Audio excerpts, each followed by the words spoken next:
Well, I had the weekend free and I decided that I wanted to drive back way over in the high desert to go after these ancient Lahontan cutthroat. The draw was just too big after being here last year and just having an epic 3 days of fishing. And man, when I got here, to say that I was excited was an understatement.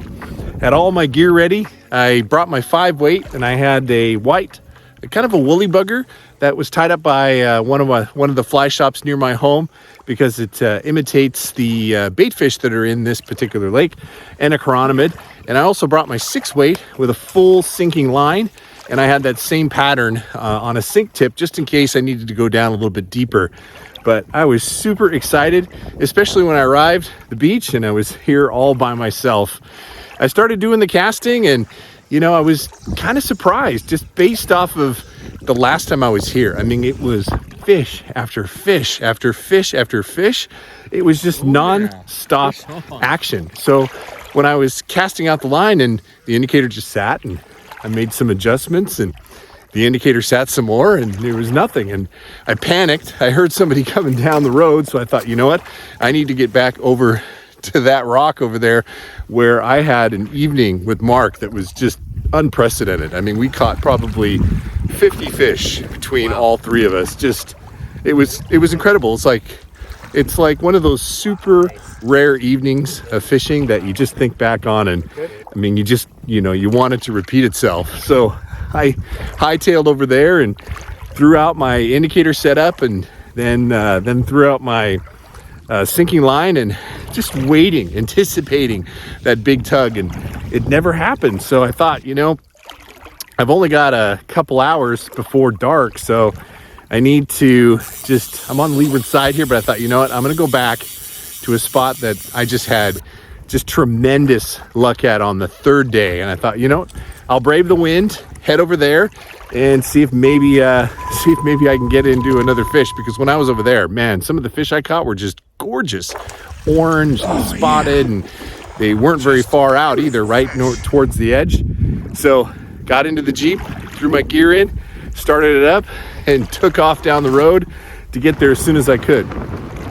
When I got there, oh my God, it was so freaking windy and cold. I was actually getting warm over here, but when I was over there, I was just freezing my butt off.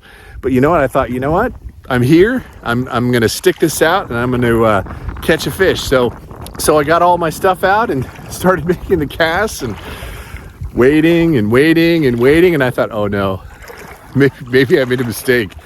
There's the sun was just going down. I knew there was still about an hour's worth of light left, so I thought I'm going back. I'm going back to the beach on the leeward side where it's at least comfortable, and just maybe it'll happen. So, I mean, I hauled ass. I was just burning up that road to get here as quickly as I could. Got my gear. Only one here, of course. I just love the fact that I'm the only one here. Got down to the lake edge, and I thought, you know what? I'm gonna tie on that balanced leech. I mean, I hadn't tied on that balanced leech that just knocked him dead the last time I was here. Tied it on, made a small adjustment on my indicator, and guess what?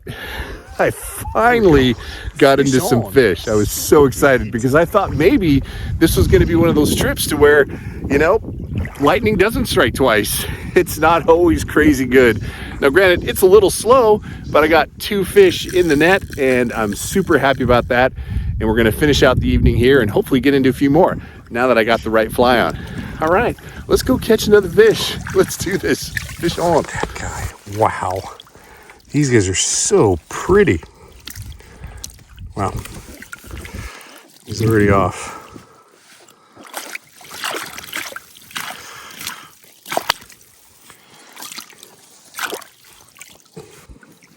That guy, beautiful fish. Sweet. Boy, that water is cold. Oh, jeez, fish on. Man, it was a slow take.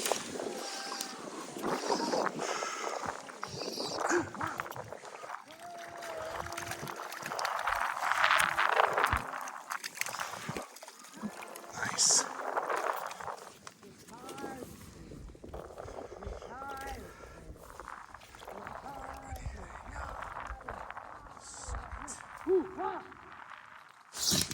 There we go. Fish on.